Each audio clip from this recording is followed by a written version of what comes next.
Rapaz, eu sei que já falei isso no vídeo anterior, mas vocês estão realmente gostando desse quadro de manhwa, hein? Bem, mas a pedido de vocês que estão comentando até agora, hoje eu vou trazer a parte 4 de How to Be a Dark Hero's Daughter. E infelizmente já tenho que avisar que nós já estamos entrando nas atuais. E o próximo vídeo, infelizmente, ele vai acabar sendo o último desse manhwa. Mas vamos aproveitar o que temos por enquanto, né? O capítulo começa com a Rei acordando com algo estranho tocando no rosto dela. E quando ela vai ver, era um ursinho que alguém tinha deixado ali. Não só o ursinho, mas também uma carta preta que tinha algo escrito dentro. Então a guria, que nem tinha melhorado ainda, vai correndo pro Shion poder ler pra ela. E usando o ursinho pra falar, ele fala que aquela carta era pra poder dar um nome pra ela. E esse nome era Letícia. E esse nome acabava preservando o que ela recebeu da sua mãe. Além de que era como se dissesse que ela tem permissão pra relembrar do seu passado. Mas esse dia não era só pra ela receber o nome, como também era pra poder comemorar o seu aniversário. E como eles não sabiam qual era o dia do aniversário dela, eles decidiram que o dia seria exatamente nesse, como se ela revivesse como uma nova pessoa. E a felicidade que a garota sentiu naquele dia foi algo que ela nunca iria esquecer. Então, após um mês ter se passado desde o aniversário da Letícia, ela ficou o tempo todo na mansão estudando e aprendendo a ler e a escrever. Até que em um dia ela finalmente recebeu permissão para sair da mansão e ela iria em algum lugar fazer um piquenique com o Jade, que para sorte dele conseguiu ficar com a Letícia só para ele. E durante a viagem eles acabaram encontrando os colegas de classe do Jade, que só de olhar pra eles já ficou com uma cara como se tivesse visto os caras mais irritantes do mundo. Quando eles chegam no local, a dupla de irmãos acaba vendo algumas rosas azuis que tinham ali, que pra variar tinham algumas lendas dizendo que quem tocasse nelas enlouqueceria até a morte. E após ver as rosas, no final, contra a vontade do Jade, eles tiveram que fazer um piquenique junto daqueles três, que logo se apresentaram. O nome do de cabelo castanho era Leon, o que parecia um santo e era brincalhão se chamava Percy, e o último era o Shion. E só na primeira interação que a gente vê deles, já deu pra ver que aquele trio era um grupo bem unido e que também tem um bom relacionamento. E também a amizade que eles têm com o Jade é mais daquelas amizades onde um lado fica forçando e o outro lado sempre recusa. Sabe, aquele clichê que a gente já tá acostumado.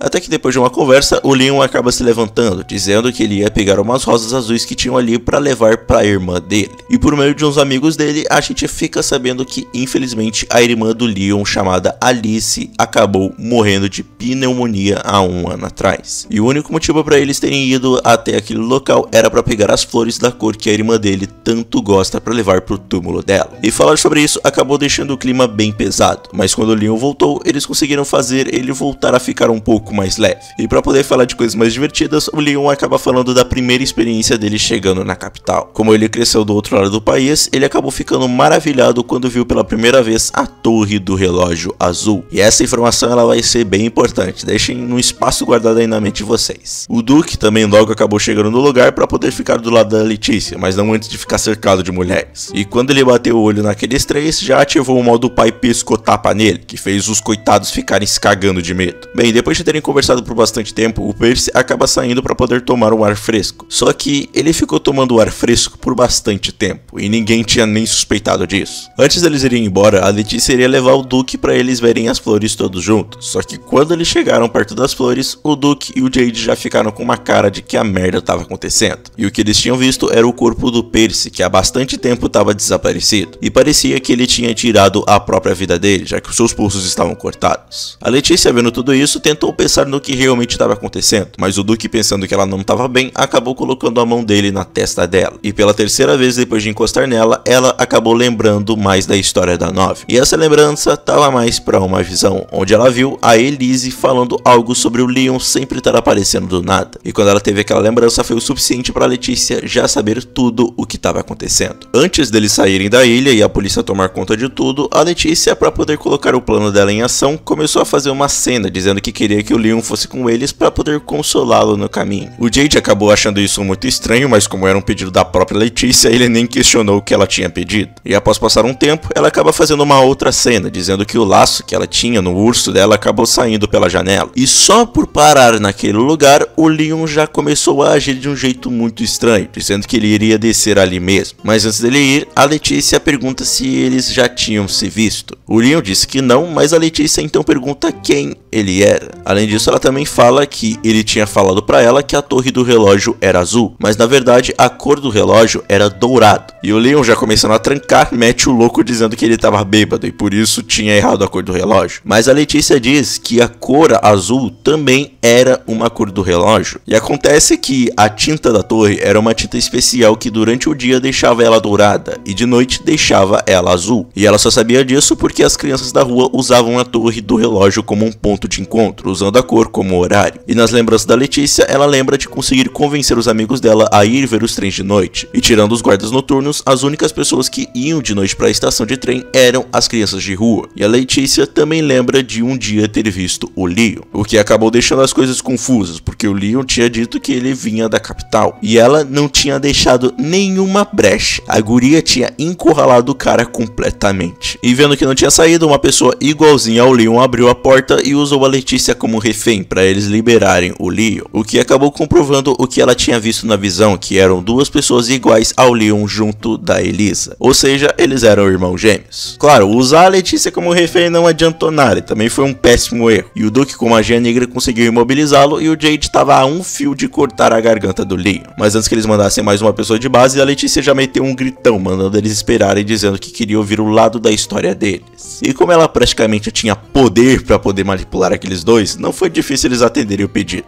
Então, explicando a história, o Leon diz que ele tinha trocado de lugar com seu irmão chamado Leiden quando ele tinha ido buscar as rosas azuis. E enquanto Leiden tomava o lugar dele, o Leon aproveitou o momento para poder matar o Percy. E foi até fácil atrair o Percy para aquele lugar, porque bastou ele tocar no assunto da Elise que logo o Percy foi correndo pro meio das rosas. E o único motivo para eles terem matado o Percy foi porque ele merecia. Eles começaram explicando que eles são gêmeos que desde a infância acabaram sendo separados, mas teve um dia que quando Leiden tentou pegar a carteira do Leon, eles acabaram se reencontrando. E querendo que seu irmão aproveitasse a vida de um nobre, eles aproveitavam do fato de serem gêmeos para trocar de lugar sempre que pudessem. E já indo pro motivo para eles terem matado o Percy, tudo começou quando a Elise tinha se casado com ele. E por ela ser muito linda, muitos jovens queriam propor casamento e ela acabar com o noivado dele. E isso acabou afetando e muito o Percy, ao ponto dele passar o verão inteiro se embebedando. Mas o ápice de tudo foi quando alguns bastardos encorajaram ele a abusar da Elise. E quando ele desmaiou de bêbado, esses mesmos amigos do Percy também abusaram dela. Infelizmente, a ferida ela foi tão grande que a Elise já tinha decidido tirar a sua própria vida, mas não antes de contar tudo aos seus irmãos. E é aí onde é revelado que quando falam que alguém morreu de pneumonia, significa que alguém tirou a sua própria vida. E após ser revelado tudo o que fez, o Leon acaba perguntando para Letícia como ela sabia do ponto em que eles iriam se encontrar. E com a resposta preparada, ela responde dizendo que só sabia por conta de uma ponte que tinha perto da pequena ilha, que era perto o suficiente para alguém chegar nadando. E embaixo dessa ponte tinha um túnel que levava para esse exato local. Rapaz, essa prota, ela realmente sabe dar uma de malandra, né? Já deve ser a quarta vez que ela consegue ficar sem suspeitas de se fazer de inteligente. Depois de tudo isso, a Letícia consegue fazer o Duke poupar os gêmeos e fazer ele colocar na lista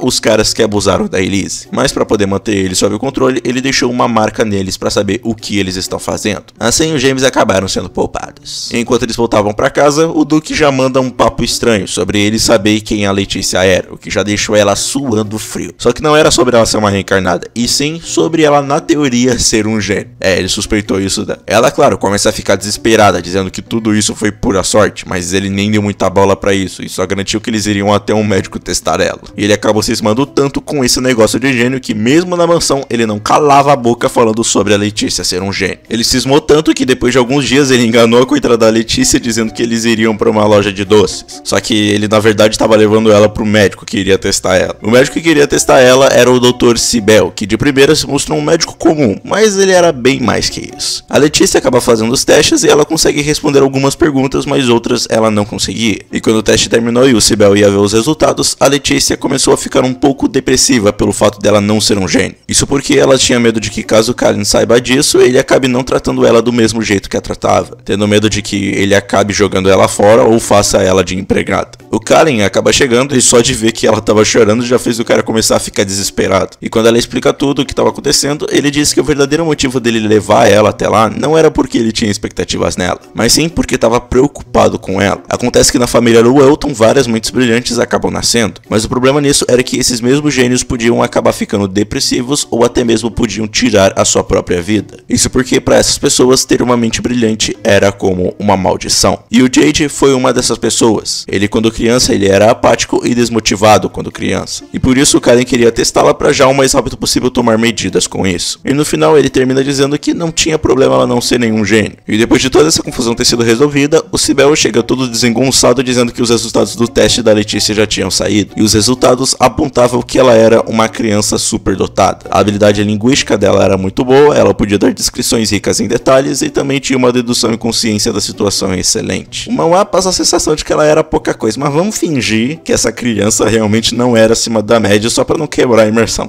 Vamos fingir, né? Depois disso, eles acabam indo embora com Kallen ainda não largando o papo da Letícia ser um gênio. Mas digamos que eles não deveriam ter feito isso. Isso porque logo após eles saírem, o comportamento do Cybele mudou completamente, dizendo que se a Letícia tivesse se esforçado um pouco mais, ela poderia ter encontrado a flor vermelha que estava escondida no local. Não só isso, como também vemos que esse cara não era o verdadeiro Dr. Cybele. Isso porque o verdadeiro estava preso em uma cápsula. E qual era a verdadeira identidade desse médico falso? Simplesmente o cara que anda desafiando Kallen desde o início. E o falso Cybele termina dizendo que tem certeza de que a Letícia se tornará uma bela mulher. E assim a gente termina o capítulo com essa revelação e a Letícia pegando uma carona com o Shion e com o Jade. Agora que parei pra perceber, deixei o mesmo cliffhanger do vídeo passado, né? Que coincidência. Galera, infelizmente o próximo vídeo ele vai ser o último desse manhwa, já que a obra ela tá em hiato e parece que não vai sair tão cedo. E por isso já quero que vocês se preparem pro último vídeo, porque olha, vocês vão precisar de uns lencinhos aí. Mas por enquanto quero saber o que vocês estão achando da obra e também da história. Deixa aí nos comentários que eu vou querer saber, porque infelizmente a gente vai ter que dar um até logo pra nossa querida Letícia no próximo vídeo. Mas é isso, falou!